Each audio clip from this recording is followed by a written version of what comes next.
You have probably heard it your entire life. In the ancient world, people were old by 30 and dead not long after. A caveman was lucky to see his 25th winter. A Roman citizen, we are told, would be grey and finished by 40. Reach 35 in the Middle Ages, and you were already an elder. It is one of the most repeated facts about human history.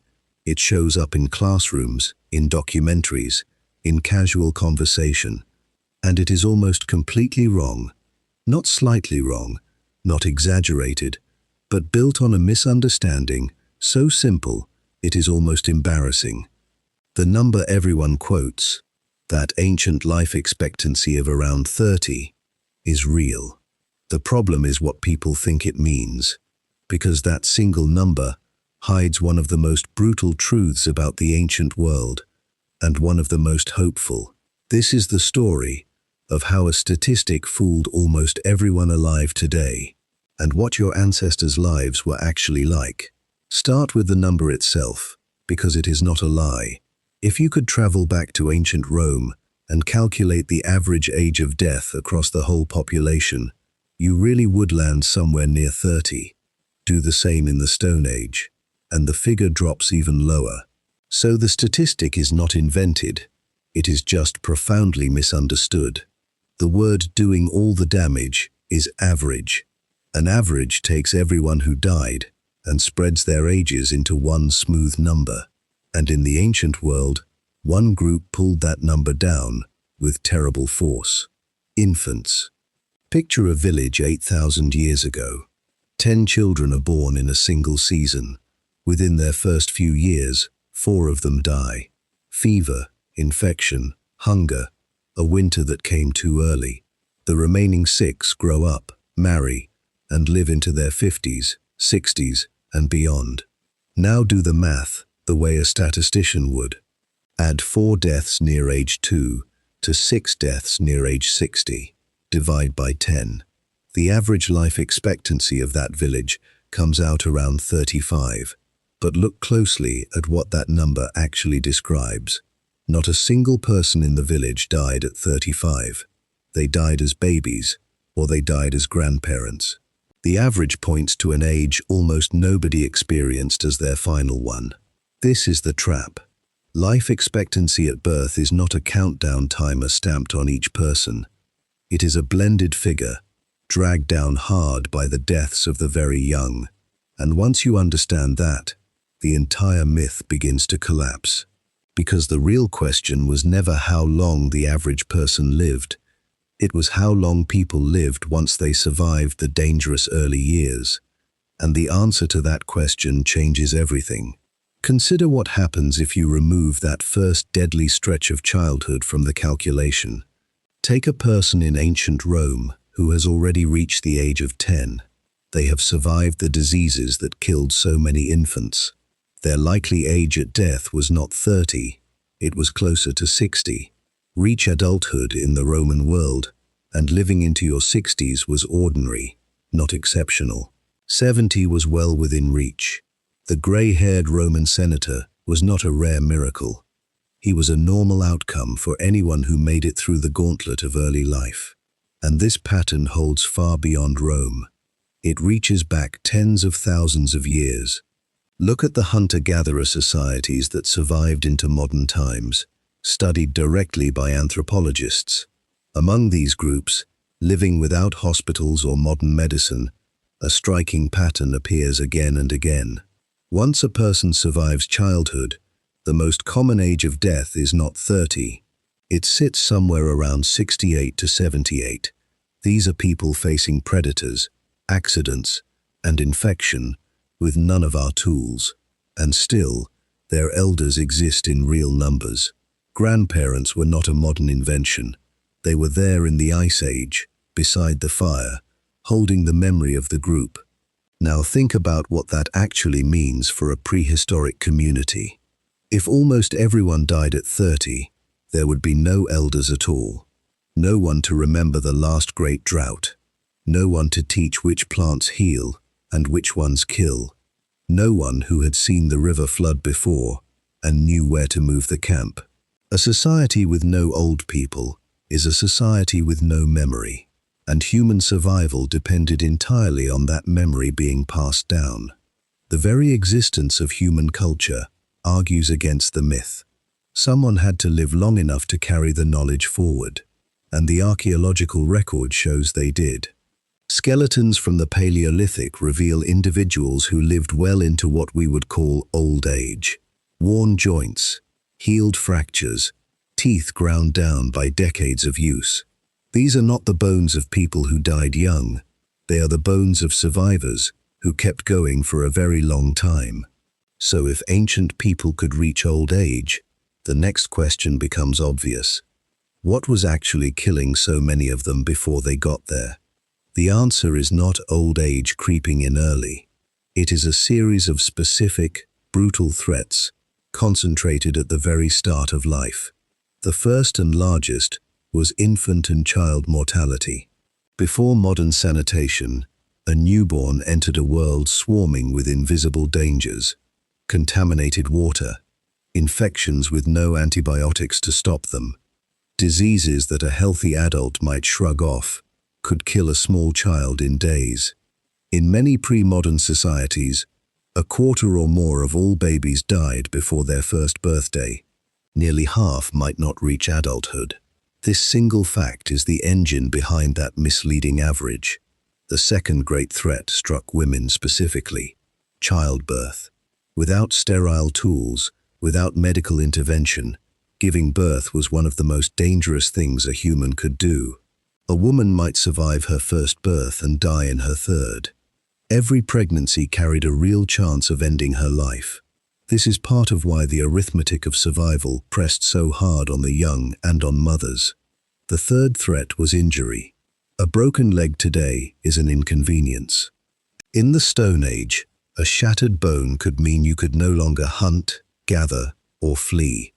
An infected wound with no treatment could turn lethal within a week. A hunting accident, a fall, a bad encounter with an animal, any of these could end a life in its prime. And the fourth threat was hunger. A single failed harvest, or a vanished herd, could starve an entire community. The young and the old felt famine first and hardest. Stack these four forces together, and the shape of ancient death becomes clear. Danger was not spread evenly across a lifetime. It was front-loaded, crushingly, onto the earliest years. Survive them, and your odds transformed completely. The myth imagines a slow, universal fading by 30. The reality was a violent filter at the beginning, followed by a long stretch of life for those who passed through it. Now let us go somewhere specific, because averages hide individuals. Travel to ancient Greece. The philosopher Socrates was executed at around 70 years old. Not dead of old age at 30, but sentenced, still sharp, still arguing, at 70. Plato, his student, lived to roughly 80. Sophocles, the great playwright, was still writing into his 90s. These were not freaks of nature. They were men who had survived childhood and then lived out the long life that adulthood, in the ancient world, often allowed. Cross the sea to ancient Egypt. Ramesses II ruled for an astonishing 66 years. He is thought to have died in his early 90s. He outlived several of his own heirs, who grew old themselves, waiting for a throne they never reached. Move forward to the Roman Empire. The Emperor Augustus died at 75. Tiberius reached 77. Ordinary inscriptions on Roman tombstones record men and women dying in their 60s and 70s as a matter of course. Step into the Middle Ages, the era most associated with dying young. Even here, the myth breaks down. A peasant who survived to 20 could often expect to see his late 50s or 60s. Monks, sheltered and well-fed, frequently lived into their 70s and 80s. The medieval world was dangerous, but it was not a place where 30 meant the end. So why does the myth survive so stubbornly? Part of the answer is that the true story is harder to hold in your head. People died at 30 is simple. Life expectancy at birth was 30 because of catastrophic infant mortality, but adults routinely reached old age, is a mouthful. The simple version wins because it is easy, not because it is true. There is another reason the myth sticks. It flatters us. It lets us believe that we are radically different from our ancestors, that they were primitive, doomed, fragile creatures, and we are the advanced ones who finally cracked the code of long life. But the human lifespan, the natural ceiling of our biology, has barely changed. A healthy human body has been capable of lasting 70, 80, even 90 years for a very long time. What changed was not the lifespan, it was the odds of reaching it. This is the distinction that unlocks the whole story. Life expectancy and lifespan are not the same thing. Lifespan is how long a human can possibly live. Life expectancy is how long a person is likely to live, given the dangers surrounding them. Modern medicine did not raise the ceiling of human life very much. What it did was clear away the threats that once killed so many before they reached that ceiling. We did not make humans able to live longer. We made it far more likely that they would. Clean water defeated the infections that once emptied ancient cradles.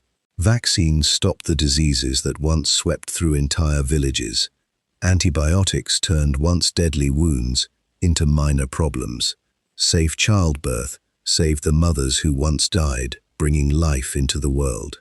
Every one of these advances attacked the front-loaded danger, not the natural limit of age. And here is where the story turns from a correction into something almost unsettling. If you strip away modern medicine, you are not so different from a Roman or a Stone Age human. Your body ages on roughly the same schedule theirs did. The reason you expect to live past 80 is not that your biology is superior. It is that the invisible killers of the ancient world have been pushed out of your path.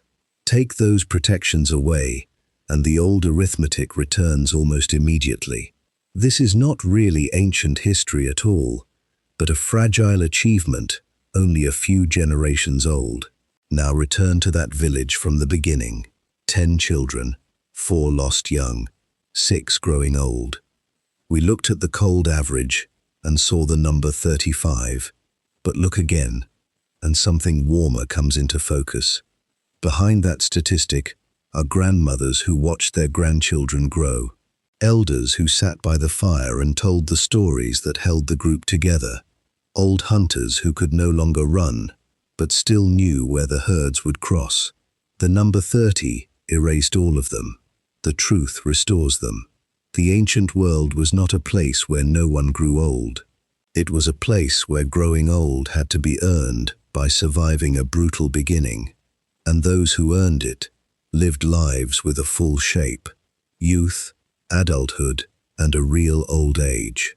Consider what this means for how we picture the deep past. The cave paintings of Europe were not made only by the young.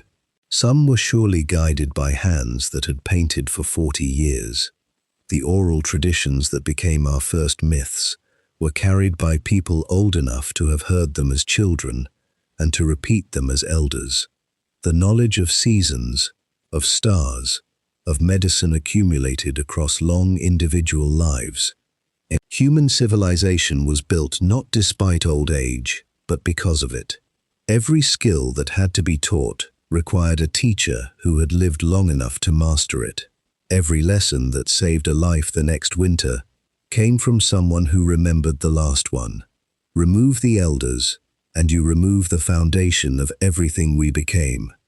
So the next time you hear that ancient people died at 30, pause. The number is real, but the picture it paints is false. It is not a portrait of a species that faded early. It is the scar left by the deaths of children, spread thin across a whole population, and hidden inside that scar is a quieter, truer story. That once a human being made it through the fire of early life, they could expect the same long arc you hope for now. Your ancestors were not strangers who flickered out at 30. They were people who, against far worse odds, still reached old age, and shaped the world you inherited. The distance between you and them is not a longer lifespan, it is a safer childhood. That is the real gift of the modern world. Not that we invented long life, but that we made it something most people, and not just the lucky few, finally get to reach. Think about your own family for a moment. Somewhere in your line, generation after generation, people survived long enough to pass life forward. Not all of them lived long, but enough of them did, or you would not be here at all. Every person alive today is the end of an unbroken chain of survivors, people who beat the odds of a dangerous world, one life at a time. The myth of the early grave hides that inheritance. The truth honors it. Ancient humans did not simply die young, they were born into danger, and a great many of them fought their way through it, to a long life on the other side. The number on the chart says 30.